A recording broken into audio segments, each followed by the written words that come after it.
አነጋጋሪው የሃይማኖት ሰባኪ አዲስ ሹመትን አገኙ። ከቤተሰቡ ፕሮቴስታንት ቢኖር እና መናፍቅ ቢለው መሳደቡ ነው። ወንበር እንደማለት ድንጋይ መድፍ የሚማርኩበት ኢትዮጵያ የባህር በር ስታገኝ ኤርትራ የሆነችበት ምክንያት ይፈርሳል።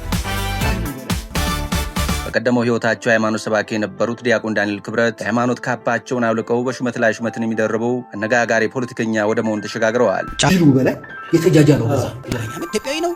ሊባኖስ እንዲጠፋ ያደረገው ግን እሱ አይደለም። በአገር ጉዳይ በነገራችን ላይ ድንኳን ሰባሪነት ያስፈልጋል። መንግስት ወይም የህዝብ አገልጋይ ነኝ ብዬ ነው ማምነው። ይህ አሃዱ ዞን ነው።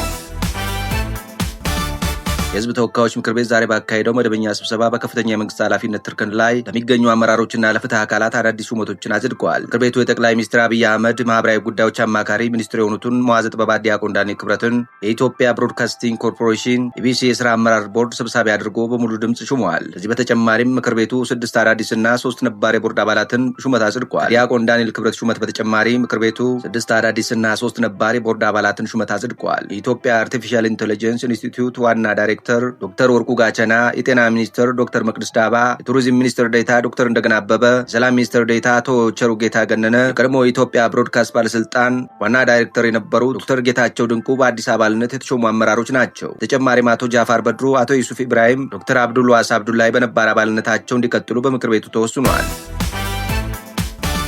በሃይማኖታዊ አቋማቸው ዋልታረገጥ የነበሩት ዳንኤል ክብረት አንድ ወቅት አሁን ወደ ሰብሳቢነት ወደ ተሾሙበት የኢቢሲ ቦርድ አባልነት በእጩነት ሲቀርቡ ከዚሁ ፓርላማ ከፍተኛ ተቃውሞ ገጥሟቸው እንደነበር ይታወሳል። በኢትዮጵያ ኦርቶዶክስ ቤተክርስቲያን የቤተክርስቲያኑ አፍ ተደርገው ሲቆጠሩ የነበሩትና በርካታ መጻሕፍትን ጽፈው ለአንባቢያን በማድረስ የሚታወቁት ዲያቆን ዳንኤል ክብረት የለውጡ መንግስት እስኪመጣ ድረስ ለፖለቲካ የነበራቸውን ዝንባሌ የሚያውቅ ሰው ከቶ አልነበረም። ዲያቆን ዳንኤል ወደ ቤተ መንግስት ላደረሳቸውና ቆባቸውን ላስጣላቸው የለውጡ መንግስት አንደበት ወደ መሆን ተሸጋግረዋል። ከለውጡ ወዲህም ዲያቆን ዳንኤል ክብረት በአወዛጋቢ ንግግሮቻቸው የበርካቶችን ትኩረት ባሉታ የሚሆን ባውንታ ስበዋል። ያለበቂ የፖለቲካ ልምድ ፖለቲካን የተቀላቀሉት እኚሁ የሃይማኖት ሰው በለውጡ ማግስት በተካሄደው ሀገራዊ ምርጫ በግል ተወዳድረው ምክር ቤት የሚያደርሳቸውን ድምፅ አግኝተዋል። ብልጽግና እርሳቸው በሚወዳደሩበት የምርጫ ጣቢያ እጩዎችን አለማቅረቡ የወቅቱ አነጋጋሪ አጀንዳም ነበር። ያም ሆነ ይህ ፈጣን የአመለካከት ለውጥ በማድረግ ፖለቲካን የተቀላቀሉት የሃይማኖት ሰባኪ የቤተ መንግስቱ ዋና ሰው ወደ መሆን መሸጋገራቸው ሙን ነው። ዲያቆን ዳንኤል ክብረት በዚህ ወቅት የዋሃት አፍ እንደነበሩ የሚነገርላቸውን አቶ ሴኩትሬ ጌታቸውን